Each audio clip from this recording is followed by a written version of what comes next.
Bonjour et bienvenue dans votre émission préférée. 7 ans, c'est l'âge moyen de la première utilisation d'Internet au Danemark et en Suède. En Allemagne, cet âge s'élève à 10 ans. En Europe, 60% des enfants surfent sur la toile. Chez les 15-16 ans, ce taux atteint 80%. Et près des 2/3 ont un profil sur un réseau social, lequel est souvent accessible à de parfaits étrangers. Nous avons déjà abordé certains aspects de ce sujet dans notre émission Facebook, espace public et obligations de réserve. Dans la vraie vie, comme dans le cyberespace, vous savez qu'il est de plus en plus facile de faire, hélas, des mauvaises rencontres. C'est de l'une de ces mauvaises rencontres, faites dans le cadre d'un établissement scolaire, que l'on va traiter aujourd'hui avec vous. Lors d'un cours de mathématiques, pour mieux accompagner les groupes, l'enseignant dédouble la classe. Ainsi, certains élèves se retrouvent en semi-autonomie sur des machines connectées à l'Internet pour le besoin de leurs recherches. Malheureusement, au fil de ses recherches, une des élèves de ce groupe autonome se retrouve sur un site pédophile. Choquée, elle en parle à ses parents qui portent plainte contre l'établissement. Si vous avez déjà vu notre émission « Usage dangereux des réseaux sociaux et des outils de communication », vous entrevoyez déjà que la responsabilité de l'institution scolaire et des enseignants va être engagée. Et vous n'avez pas tort. Mais pour en connaître les raisons, il va falloir rester connecté.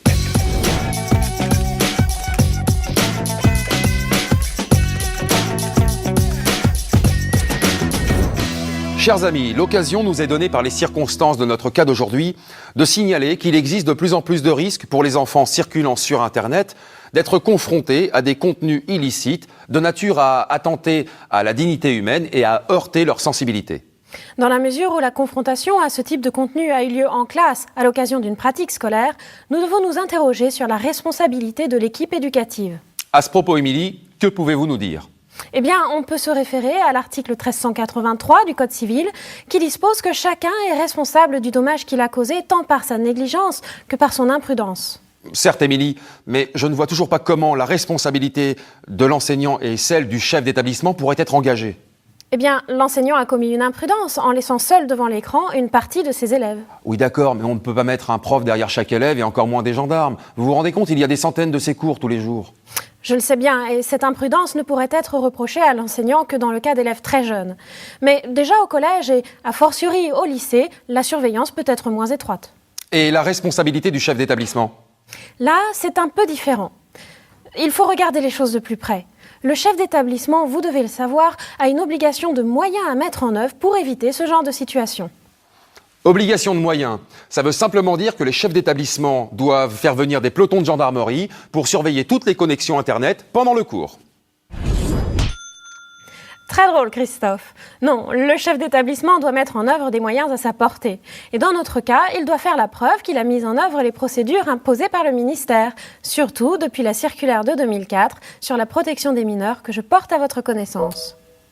Donc, l'établissement doit installer un filtre pour protéger les accès Internet, y installer une liste blanche et une liste noire pour éviter tout accès à des sites dangereux, s'intégrer à une procédure d'alerte au niveau académique et national.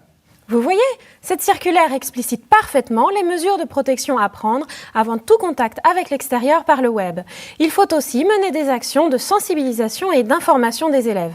Vous parlez bien de la fameuse charte des services Internet qui doit aussi être votée au conseil d'administration et intégrée au règlement intérieur. Bravo Christophe, c'est bien cela. Ce faisant, le chef d'établissement protège non seulement ses élèves, mais aussi ses enseignants et bien sûr lui-même, puisqu'ainsi sa bonne foi et sa responsabilité ne pourront être engagées comme en cas de problème comme celui qui nous occupe aujourd'hui. Comme cela est simple et limpide. Une petite synthèse peut-être. C'est bien simple. La protection des mineurs, telle que prévue par la circulaire de 2004, met à la charge du chef d'établissement une obligation de moyens qu'il remplit notamment en installant un filtre d'accès à l'Internet. Mais aussi en établissant une liste blanche et une liste noire, en mettant en œuvre une charte de l'Internet responsable et enfin en développant des actions de sensibilisation. Voilà, la suite après ça.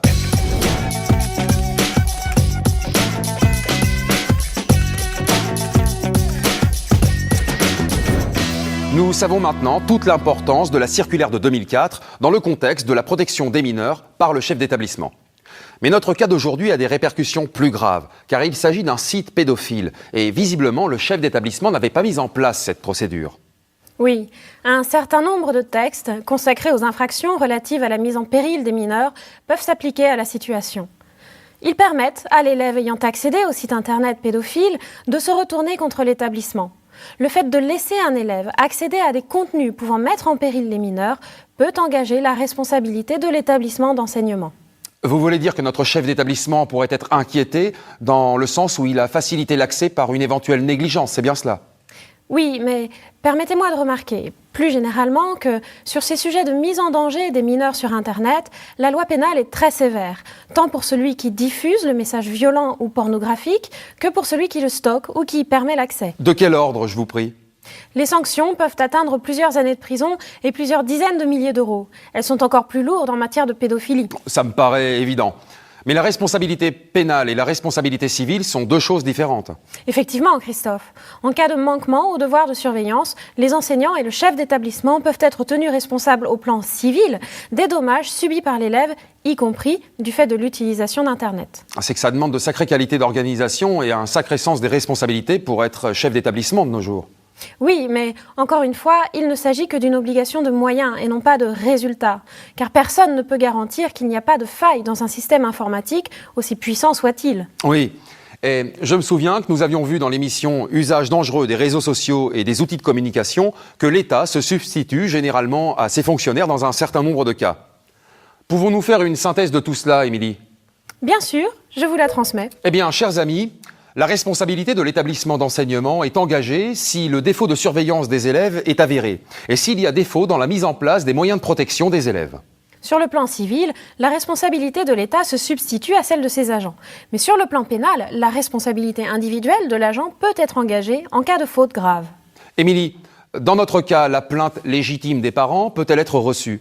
Oui, mais seulement si l'enseignant a été particulièrement négligent, si le chef d'établissement n'a pas pris les mesures attendues de protection des mineurs et si le préjudice de l'élève est avéré.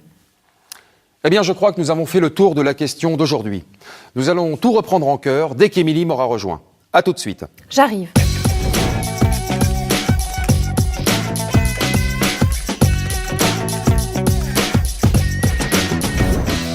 Notre cas d'aujourd'hui est délicat car il renvoie à des notions de responsabilité qui ne sont pas évidentes à faire comprendre. Tout à fait, on peut être tenu responsable pour des événements graves qui se sont déroulés hors de portée de notre attention ou même en notre absence, ce qui peut être ressenti comme une injustice.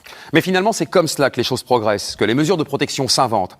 Et c'est aussi le droit des victimes que de dire leur détresse et demander réparation. Alors, chers amis, chefs d'établissement et enseignants, n'oubliez pas que vous avez l'obligation de mettre en place des mesures de protection des mineurs qui sont sous votre responsabilité, notamment celles qui sont contenues dans la circulaire de 2004. C'est une obligation de moyens, c'est-à-dire l'obligation d'installer un filtre d'accès à l'Internet. Mais aussi d'installer une liste blanche et une liste noire, de mettre en œuvre une charte de l'Internet responsable et enfin de mettre en œuvre des actions de sensibilisation. Ce faisant, vous protégez vos élèves et vos enseignants. Vous vous protégez aussi vous-même, car rien ne pourra vous être reproché si vous avez fait tout ce qui était en votre pouvoir. Mais si le préjudice est avéré, il peut y avoir des Réparation. au civil. Mais sachez que la responsabilité de l'État se substitue à celle de ses agents s'il y a un défaut dans la surveillance des élèves ou dans la mise en place des mesures de protection. Voilà, notre émission se termine et en attendant de se retrouver, Nous vous laissons vous promener sur notre site. N'oubliez pas qu'il est ouvert 24 heures sur 24, 7 jours sur 7, où que vous soyez dans le monde. de Paris à Tokyo, en passant par Lisbonne, Monaco, Lyon, Lille, pourquoi pas New York, Miami, Los Angeles, la Chine. Enfin, il est à votre disposition quand vous le souhaitez et c'est très bien comme ça. Vous ne seriez pas un petit peu moqué de moi, là? Absolument pas. Qu'est-ce qui vous fait croire ça? Je pensais juste à vos miles. Non, mais c'est très gentil, mais enfin, à bientôt. À bientôt.